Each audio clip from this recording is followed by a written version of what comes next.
gracias por aceptar esta propuesta. Te lo explico así rápido.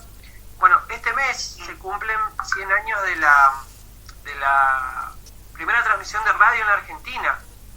Le decían los locos de la azotea, esta gente que agarró y se puso en el techo del Teatro Colón e hizo una transmisión de una ópera que se llamaba Parsifal, y fue la primera transmisión de radio acá en Argentina, o sea que se cumplen 100 años de la radio acá en nuestro país. Y alguno me va a decir que tiene que ver eso con que vos hables, con que hablemos con los comunicadores, las comunicadoras de acá de Quitilipi y de la región, porque también está bueno construir la historia de los medios acá en Quitilipi y de la radio en Quitilipi, e ir conociendo un poco más de los inicios y de las trayectorias de ustedes, porque por ahí la gente tiene una idea de lo que ve en su trabajo cotidiano, y no saben cómo arrancaron, no saben por qué lo hicieron, y todas esas cuestiones. Viste que hay como una idea de que la radio, no sé, había un momento en el que decían, bueno, ustedes trabajan en radio y se pueden comprar cosas, nada que ver, estaba muy alejado de la realidad. Exactamente. Y que los puedan conocer, que puedan conocer su inicio, por qué lo están haciendo, y además construir la historia, porque vos en tu relato seguramente contarás cómo era la radio cuando arrancaste y cómo es ahora. Y vos viste que los medios cambiaron mucho. Exactamente, sí. Fíjate que estamos haciendo ahora una entrevista acá a través de Facebook con un celular, que antes era impensadísimo. La tecnología, o sea, las nuevas tecnologías de la genética, diría, de las nuevas tecnologías de la información y la comunicación hizo cambiar muchísimo lo que es el tema de la radio. Antes cuando hacíamos radio juntos ya decíamos que, fíjate que ahí en aquel tiempo ya empezó a cambiar, imagínate ahora, cambió muchísimo a través del tiempo por causa de la tecnología. Como por ejemplo mandar mensajes pidiendo temas, saludos, hasta dejando su número en aquel tiempo, ¿te acordás? Sí, había gente que mandaban, quiero conocer gente, mi número es tal y tal. Exacto, sí. Ahora no hace nadie eso. No, pero aparte hay una conciencia, porque también eso, hoy sabemos que por ahí es un poco peligroso también, uno no sabe con quién encontrarse en esas situaciones. Hay otra conciencia también en ese momento. Es cierto que por ahí no habían ciertos peligros que hay hoy.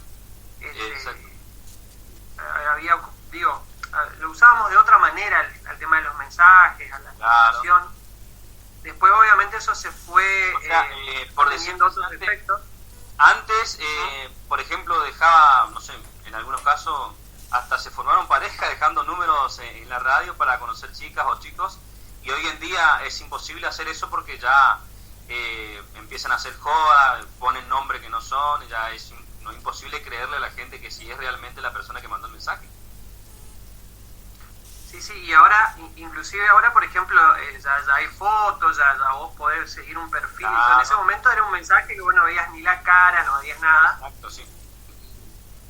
Pero bueno, arrancando, Cristian, vos naciste acá en Quiti o en la zona rural.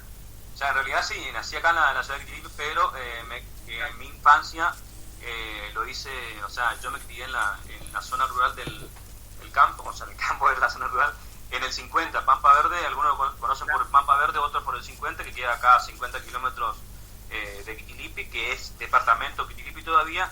Y otra cosa, para que la gente se pueda ubicar, donde se realiza la cabalgata de la fe. Bueno, en el 50 había unos 3 kilómetros es donde yo vivía, iba justamente ahí en la escuela donde se realiza la cabalgata de la fe. Bueno, en esa escuela hice mi primaria. Después, desde los 13 años que estoy acá en la ciudad de Quitilipi, o sea, desde el nacimiento hasta los 13 años estuve en el campo. Sé todo lo que se vive en el campo, cómo viene en el campo, las costumbres, los valores, que es totalmente diferente a lo que es acá en el pueblo. Claro, pregunto esto primero para que entendamos tu formación radial. Si quieres, sí. Vos escuchabas, por lo que el otro día vi que hacías como una parodia del radioteatro de Sí. Camacho Ojeda. Exacto. No, Y allá eso es algo que mucha gente... sí. ¿Sí? Contame. Les cuento, sí. Ahí en el campo, mi mamá, o sea, toda la familia, yo creo que la mayoría escuchaba, más que nada, Radio Esmeralda, que era AM 950 y era dejar la radio en un lugar colgado de un árbol, o sea, arriba de una repisa, como decíamos, y dejar todo el día Radio Esmeralda.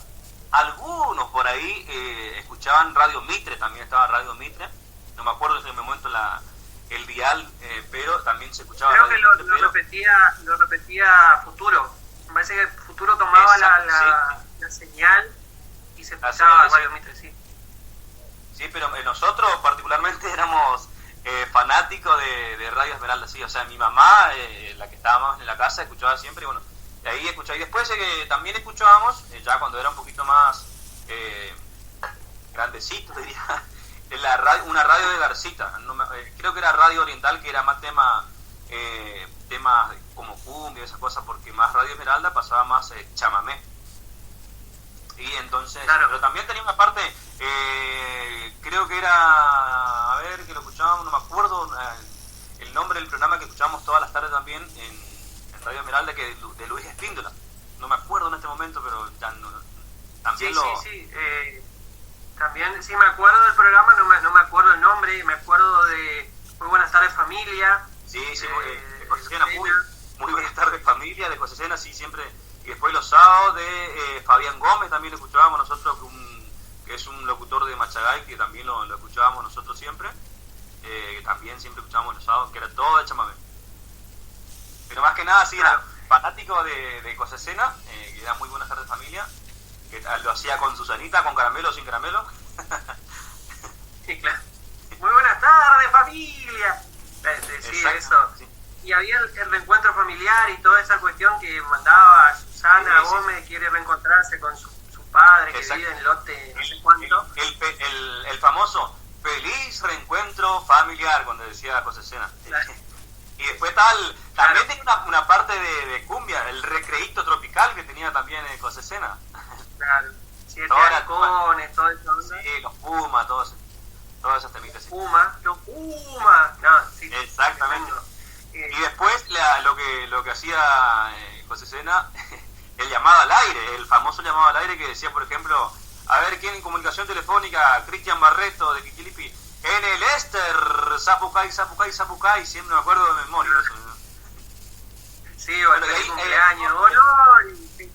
Exacto, sí, muchas cosas, si lo tengo que contar, mira, muchas cosas. Y bueno, después el radioteatro, que era de Camacho Ojeda, lo que más escuché fue el Horizonte de los Algodonales, después también el Cruz Lucero, el Justiciero, pero más que nada el Horizonte de los Algodonales me hace muchas partes que me El recuerdan. Lobizón creo que fue el éxito de eso, porque todo el mundo se acuerda del Lobizón. Porque fue el éxito porque en aquel tiempo, así como hacían funciones, en vivo sería como radioteatro, como teatro, iban por ejemplo en las pistas, en Pista Dos Amigos, por ejemplo, ahí en donde se conoce más conocido como Pacho Arce, en Club San Lorenzo, en La Tambora, y así, te estoy contando lugares en donde yo conocía, pero así iba recorriendo gran parte del Chaco ellos con su obra de teatro de Camacho Ojeda, del Horizonte de los Algodonales, y estaba así la gente y convocaba gente. Sí, y de hecho cuentan que por ejemplo el Chimango, que era el malo, Claro. la gente lo odiaba al Chimango. Sí, o sea, sí. al actor que interpretaba al Chimango le querían pegar. Lo querían pegar me contaron una vez a mí que ahí en la pista de Dos Amigos una vez y empezaron a pelear con el Facón y era mal, y entonces le empezaron a tirar cascote arriba de la chapa del techo en donde estaba él, le empezaron a tirar cascote. Sí, no, le odiaba a la gente realmente. Así que fíjate la repercusión. Sí, bueno, ¿y cómo esa radio de Esmeralda y todo lo que vos escuchabas, cómo influyó para que vos después quieras hacer radio?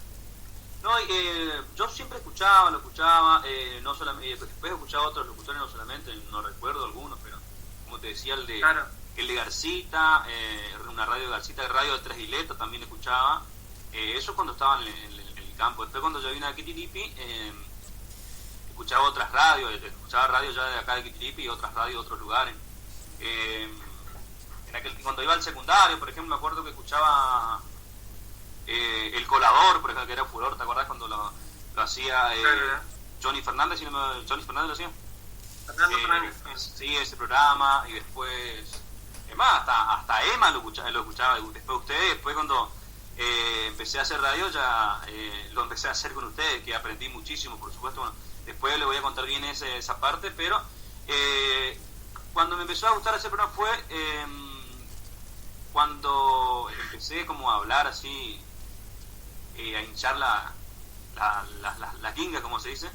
Fue cuando era pre-promo, acá yo iba en el colegio técnico, ahí era pre-promo, entonces empezábamos a jugar con un compañero, cuando hacíamos fiesta de educación física, por ejemplo, con Pablo Castillo, que hoy en día no es, y entonces con Rodrigo Cáceres, él pasaba música y yo como que hablaba, animaba y así, esa cosa. Pero hay una...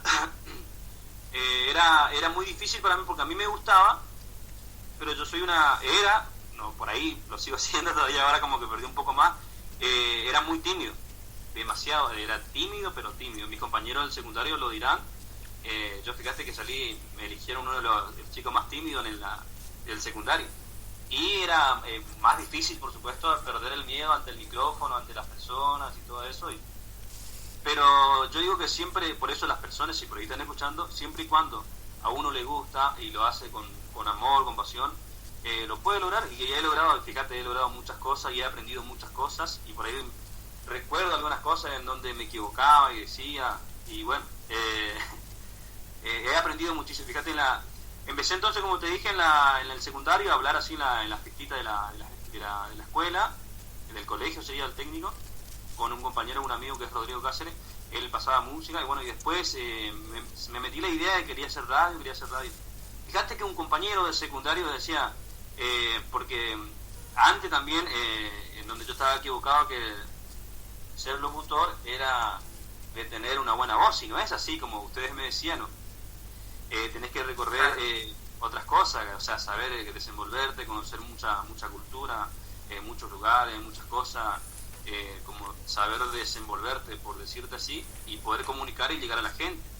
Y eso todo lo aprendí con el transcurso del tiempo. Pero en primera instancia decía me acuerdo que mi compañero del secundario decía, anda bien, linda voz tiene, pero, y un compañero dice, sí, pero la radio no es para él, es muy tímido. Yo me acuerdo bien aquella palabra, y ahí como que vos sabés que yo escuché así de pasada y como que me dolió, ¿viste? Y dije, no, yo le voy a demostrar que sí puedo llegar lejos. Y bueno, y ahí como que empecé a seguir de a poquito. En el 2007 yo terminé el secundario aquí en la ciudad de Quitilipi, fui promoción, terminé el secundario y regresé al campo. No pude seguir, me fui a trabajar con mi papá en el campo. Trabajé en el campo un año y casi 2 años, un año y medio casi. Bueno, y en ese año yo todavía seguía con las ganas de seguir la radio, y entonces me fui a hablar con el dueño de una radio del Palmar, el encargado de una radio del Palmar, que es de apellido Suárez, que vive en Pampa Esperanza, creo que en Pampa Esperanza sí vive, bueno, y como es, y le dije que quería hacer radio, y en aquel momento él, para las personas que querían hacer radio, te cobraba. Recuerdo bien que 8 pesos la hora te cobraba, y bueno, dice, quiero hacer 2 horas, le dije. Y yo pagaba para hacer el radio 2 horas. De fútbol. Sí. Me daba el espacio de 2 horas, pero son 16, me cobraba 16 pesos. Y yo desde mi casa hasta el Palmar me quedaba unos 16 kilómetros, o sea, me gastaba la nafta, me gastaba 16 pesos, bueno, pero ahí si yo quería me podía conseguir unas publicidades para mí, como para poder taparlo, los gastos. Sí. Pero obviamente que sí, pero igual obviamente yo ni buscaba, lo hacía porque me gustaba y quería aprender, y ahí arranqué. Habré hecho no sé cuánto, unos 6 meses ponele, de programa ahí en el Palmar, y después me vine el 2009 me vine para Quitilipi, porque yo terminé nunca repetí, pero el último año me llevé unas 5 materias, y me quedó 5 materias, y bueno, le dije a mi papá que yo quería seguir estudiando, y bueno, no quería trabajar más ahí en el campo, y